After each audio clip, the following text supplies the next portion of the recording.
Bonjour tout le monde, j'espère que vous allez tous très bien. Aujourd'hui on se retrouve pour une nouvelle vidéo, donc je vais vous présenter un indicateur sur le Bitcoin, donc l'indicateur CM Super Guppy, qui vous permet d'obtenir des points d'entrée sur le Bitcoin sur du long terme. Donc vous allez voir, c'est un indicateur qui vous permet de suivre la tendance sur le Bitcoin. Donc il est surtout efficace justement dans les tendances, quand vous avez des grosses tendances soit bull ou soit bear. Donc l'indicateur est accessible sur la plateforme TradingView. Donc voilà, si vous ne savez pas comment utiliser TradingView, j'ai fait des tutoriels sur ma chaîne YouTube. Vous les retrouvez, comme ça vous explique comment utiliser la plateforme et comment vous pouvez justement utiliser les indicateurs. Donc là, l'indicateur, pour l'obtenir, donc vous allez dans indicateur ici. Donc dans la barre de recherche, vous allez taper CM Super.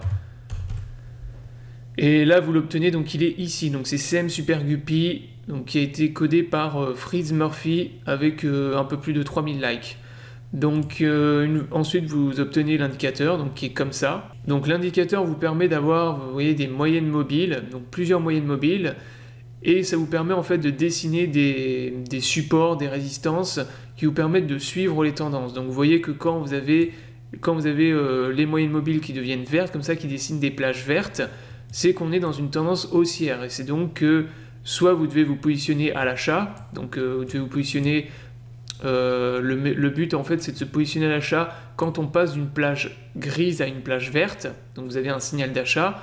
Et tant que la plage est verte, en gros, c'est qu'on est toujours dans une tendance haussière et donc vous pouvez conserver votre trade. Donc vous remarquez qu'entre chaque plage donc verte et rouge, vous avez une plage grise. Donc les plages grises, en fait, c'est les plages, on va dire, d'incertitude. C'est les plages justement qui vous permettent d'obtenir des signaux, soit des signaux de vente, soit des signaux d'achat.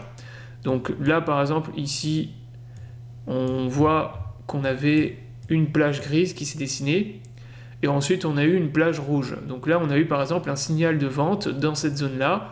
On en a eu un autre ici, donc signal de short ici. Là, pareil, signal de short.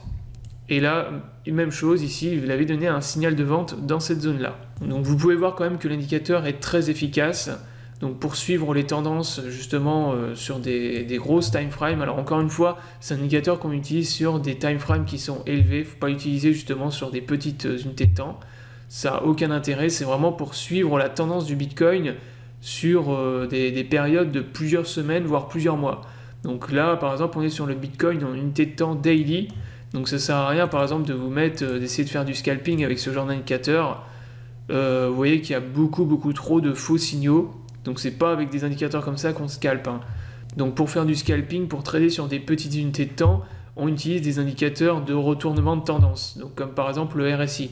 Donc ça, c'est ce que je vous explique par exemple sur ma chaîne secondaire Quest for Profit, comment scalp les crypto-monnaies en utilisant d'autres indicateurs comme les divergences par exemple sur le RSI, ou alors après en utilisant les patterns, donc le chartisme, comme tout ce qui est triangle, canal, voilà, vraiment le chartisme c'est ce qui fonctionne le mieux. Mais ces indicateurs-là, par contre, sont très efficaces sur des grandes unités de temps parce qu'ils vous permettent de suivre la tendance globale du marché. Donc ça, c'est très intéressant, même si effectivement, ça ne vous permet pas d'obtenir les meilleurs points d'entrée. Comme là, par exemple, on voit qu'il a donné un signal d'achat en avril vers 5000 $, 4900 $ à peu près.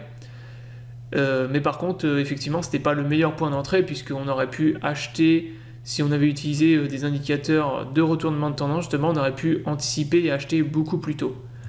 Voilà.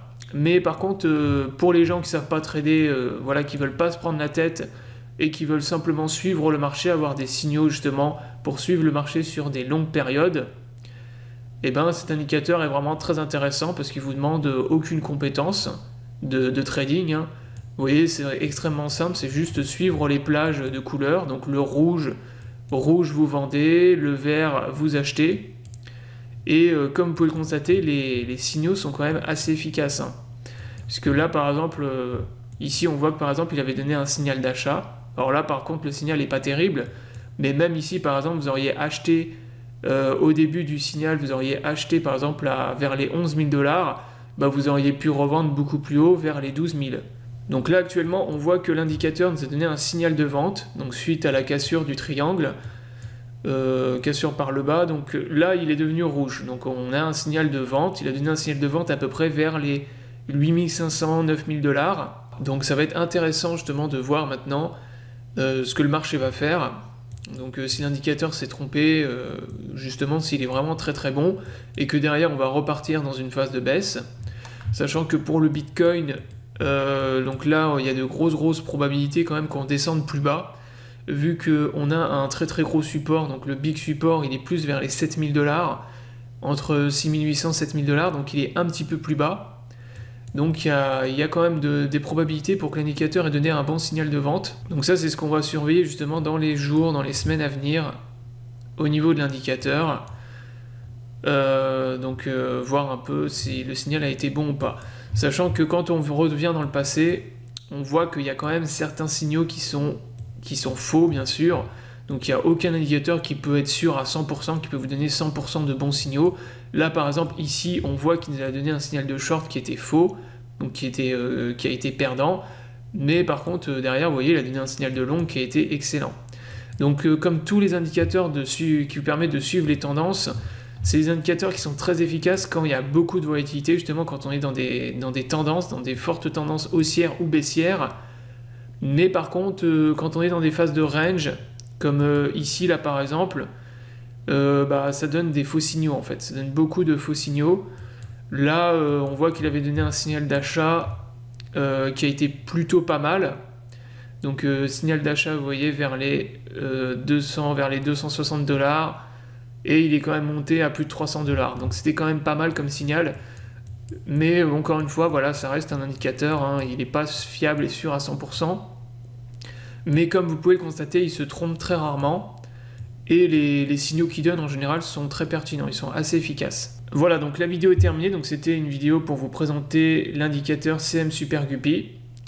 J'espère que la vidéo vous aura plu, je vous invite à vous abonner à la chaîne pour ne pas rater les prochaines vidéos. Je vous souhaite à tous une bonne journée et à bientôt pour une prochaine vidéo.